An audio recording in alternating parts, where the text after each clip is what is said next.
Hi, I'm Marvin Plackett, and today is Monday, August 24th. Greetings to all residents, to all staff, and to all guests. Last Thursday, when I was here with you last, we had 32 active COVID cases. 16 were residents and 16 were staff. And the majority were in ECH. Well, here we are, it's 4 days later, and we are now up to a total count of 36. So 4 more have been added. And actually a little more than that because some have gone off, some have gotten better, and actually we've had 1 death. And we are sorry to report that we have had 1 additional death of a resident from COVID-19. But we do have 36 active cases at this time, and 18 are residents and 18 are staff. Of the 18 residents, 1 lives at Carty Heights, and 17 are at Episcopal Church Home. And of course, all the staff, they are home and they are recovering. So you can see that the situation continues to be serious, that we take this very seriously. The count continues to rise, and yet it has slowed. So we are most pleased about that the spread has slowed. And almost all are actually, almost all of the tests are back from last week, and so these numbers are current.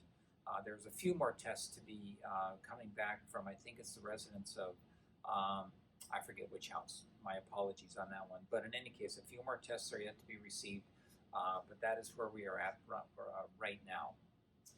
The symptoms, once again, they cover the full range. I already mentioned that 1 resident died. And then there are many or multiple staff that have it that have no symptoms at all. And then it's anywhere along that continuum. Some with mild symptoms, some with more severe symptoms.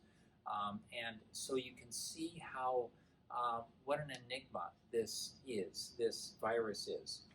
I'm going to read briefly some excerpts from an article from the Washington Post that came out a couple of days ago. And it's titled, How Our Brains Numb Us to COVID-19's Risks and What We Can Do About It.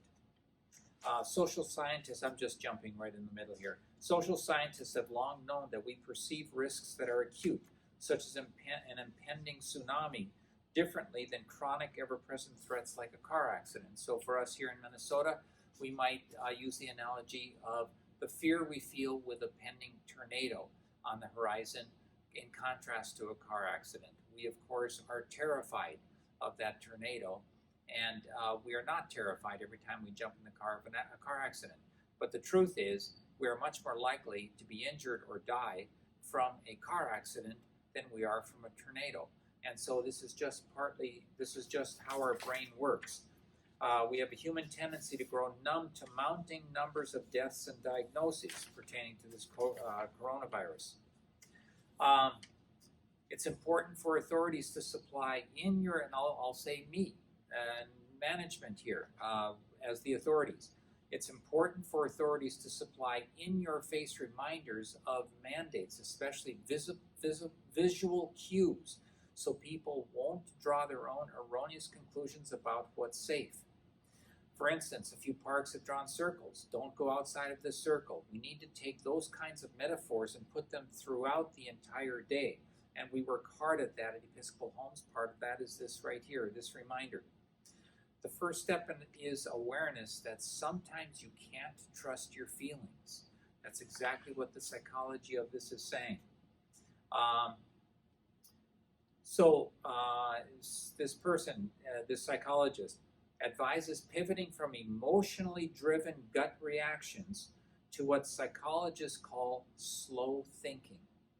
That means making decisions based on careful analysis of the evidence. You need to either do the slow thinking yourself or trust experts who do the slow thinking and understand the situation. So, right now in the state of Minnesota and at Episcopal Homes, the risks are not diminishing. In fact, the risks are increasing. We're working all very hard with the key features, but the risks are not diminishing. So if we start to feel like this article says that we're feeling, we will become complacent. And if we become complacent, we can become sloppy. And then if we become sloppy, then more people will get infected. So we have to be vigilant with those measures that we know usually work. They're not 100% guaranteed, but they usually work, and that is social distancing, staying at least 6 feet apart from one another, and that would be like 3 arm lengths. Wearing our face masks anytime we're not in our rooms or in our apartments, anytime we're going to be around someone else. Frequent hand washing, and if you have any symptoms, self-isolating and getting tested. Those are absolutely vital measures to fight against the mind playing tricks on you, thinking that it's not as risky as it was, say, 4 months ago or 5 months ago, when in reality, it's more risky right now.